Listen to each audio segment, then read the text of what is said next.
Hey all! Today I'm making some homemade rosemary bread for a work picnic I have tomorrow. Now, I've heard this homemade rosemary bread is an exact duplicate of what's served at Macaroni Grill. I haven't been there in a while myself, but I will say this bread is awesome. And so I wanted to show you how you can make it yourself. To get started, you're going to need the following ingredients: olive oil, white or cane sugar, Italian seasoning, ground black pepper, dried rosemary, bread flour, not regular flour, active dry yeast, and water. You'll also need a bowl with a cover, I use a plate, plus a loaf pan and measuring cups. It'll make your life a lot easier if you have an electric mixer, but if you don't have one, you can knead the bread by hand. First, you're going to need to wake up the yeast. To do this, you want to combine 1 packet of yeast, I use the Red Star brand, a half a teaspoon of sugar, and a half of cup of warm water, about 110 or 115 degrees Fahrenheit.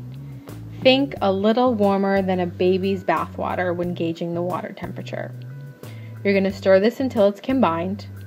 Then you're going to let the yeast proof by waiting 10 minutes. Don't touch it. You're going to know your yeast is active if it bubbles, grows, or smells like yeast, If it does none of these things, you're going to have to start over with a fresh packet of yeast.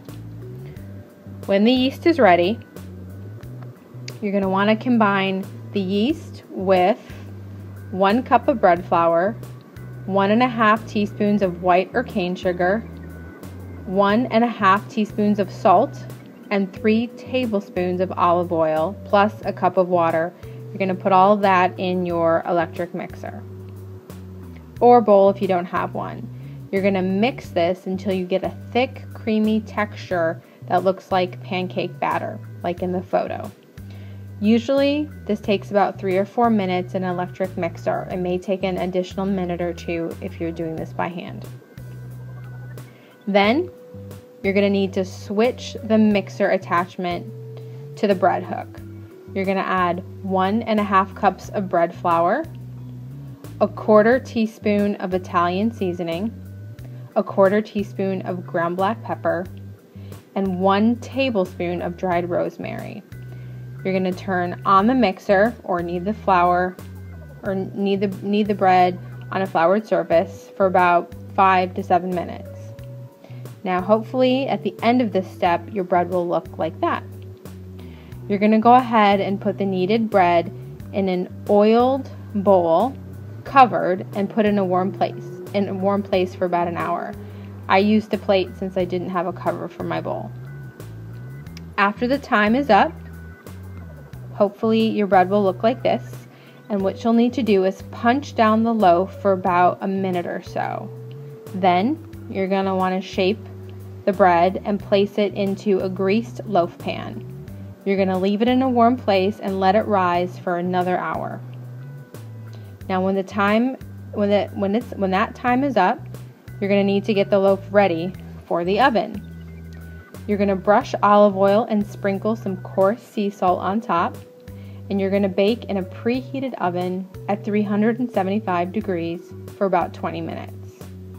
Now, then you're going to want to take out the bread from the oven and turn up the heat on your oven to 425 degrees Fahrenheit, and then put the bread back in for 5 to 10 minutes.